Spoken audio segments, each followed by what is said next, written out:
Welcome to my channel జంబీలోస్ నాని. ఈరోజు నేను మీకు చూపిస్తున్న రెసిపీ చిక్కుడుకాయ మెంతుకూర.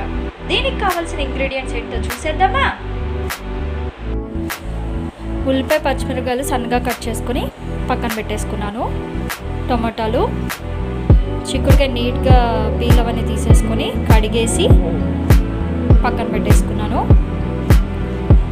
మెంతుకూర నీట్గా క్లీన్ చేసుకొని పక్కన పెట్టేసుకున్నాను.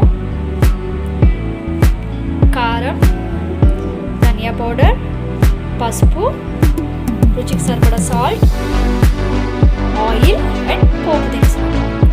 ప్రాసెస్ స్టార్ట్ చేసేద్దామా. ముందుగా స్టవ్ మీద కడాయి పెట్టుకుందాం. స్టవ్ ఆన్ చేసుకుని 2 గరిటెల ఆయిల్ పోసుకుంటాం.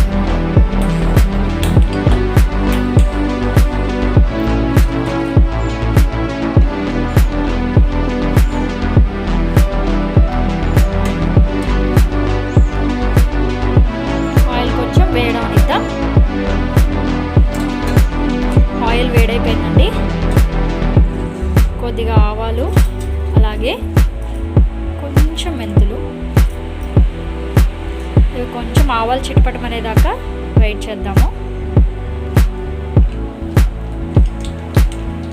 ఆవాలు చిటపటమంటున్నాయండి. ఇప్పుడు కట్ చేసి పెట్టుకున్న ఉల్లిపాయ పచ్చిమిరపకాయలు వేసుకున్నాము. కొంచెం లైట్ బ్రౌన్ కలర్ వచ్చేదాకా వేగనిద్దాం.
కలిపేసుకుంటాము.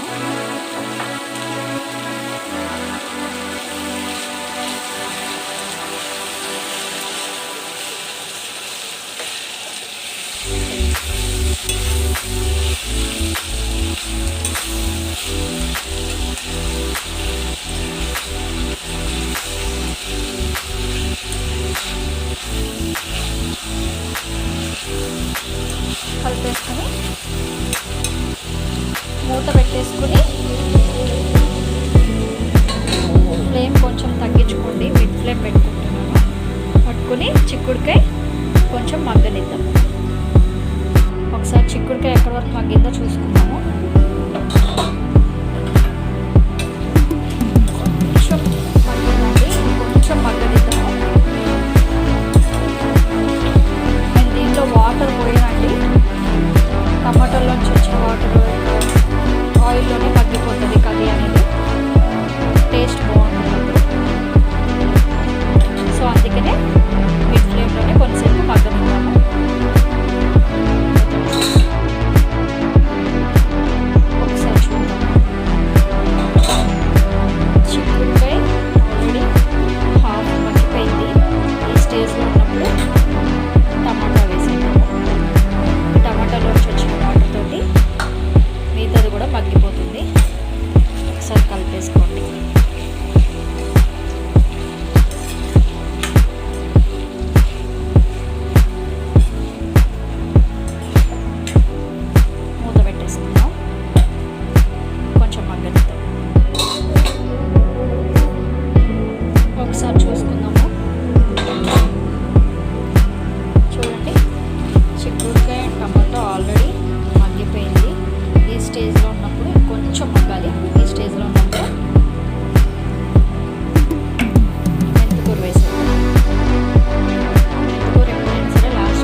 టేస్ట్ చాలా బాగుంటుంది.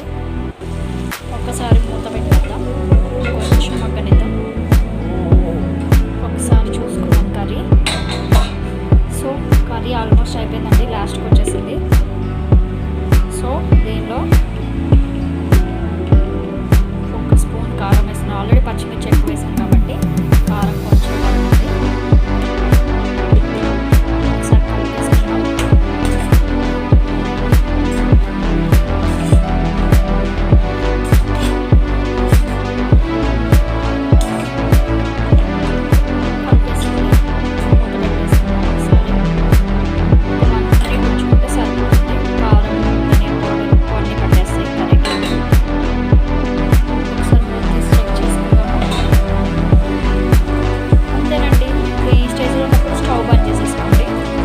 టేస్టీగా ఉండే చిక్కుడుకాయ మెంతికూర రెడీ అయిపోయింది. ఈ రెసిపీని మీరు ఖచ్చితంగా ట్రై చేసి కామెంట్ సెక్షన్లో కామెంట్ చేయండి. ఈ వీడియో కనుక మీకు నచ్చినట్లయితే please like, share and subscribe my channel. Thank you for watching.